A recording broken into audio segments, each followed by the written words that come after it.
তারপরে একটু গর্জিয়াসের ভিতরে দেখি, যেমন হ্যাঁ তারপর আছে গ্লাইডার্স হাফ, এটা হলো বলে সিটি হেলমেট। এটা জনগণের সবাই এটার চাহিদা বেশি, মুড়ির মতো এটা চলে ভাই। এটার দাম কত ভাই? এটার দাম হচ্ছে হলো 1280 টাকা। 1280 টাকা। ওকে, তারপরে আমরা দ্রুত দেখাবো হেলমেট, আমরা দ্রুত দেখাবো, যারা নেবেন মেগা বোল্ট, এটা মার্কেট প্রাইস আছে 2500 টাকা। যদি কেউ আমাদের নিতে আসে আমি এটা অনলি 2200 টাকা রাখবো। 2200 টাকা। ওকে, তারপরে তারপরে একটা আছে মেগা বোল্ট, মেগা বোল্ট আর মেগা সোনিক। এটা হলো 3টা কালার আছে, এটা লাল, কালো, ব্লু, গ্রে, সরি গ্রে, 4টা কালার। এটার দাম কত? এটা হলো 1950 টাকা মার্কেট প্রাইস। যদি কেউ আমাদের নিতে যায় আমি রাখবো এটা 1800 টাকা। ওকে, তারপরে তারপরে একটা আছে আরবান, এটা তো দেখাইলাম, এটা হলো এক কালার কালো। এটা যদি কেউ নেয় 1550 টাকা রাখবো।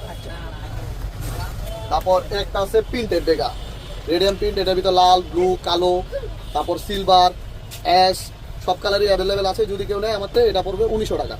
এটা মার্কেট প্রাইস 2500 টাকা। ভাই এগুলো সব পেডিং মানে ওয়াশ করা যায়? এগুলো সবই ওয়াশেবল এবং কি ডট সার্টিফাইড? ডট না, এটা হলো Indian IS certified. IS certified. হ্যাঁ, একটা আছে, এটার দাম পড়বে হলো 1450 টাকা। 1450। ওকে, স্টিল বার এসবি 20, এটা হচ্ছে মার্কেট প্রাইস 1890 টাকা। যদি কেউ আমাদের থেকে নিতে আসে একদম 1600 টাকা পড়বে। 1600 টাকা। ওকে, তারপরে ভাই তারপর এটার এক কালার আছে, এই যে দেখাই, এটার এক কালারটা আবার 1500 টাকা। 1500 টাকা ডিফারেন্স। 1500 টাকা। ওকে, তারপর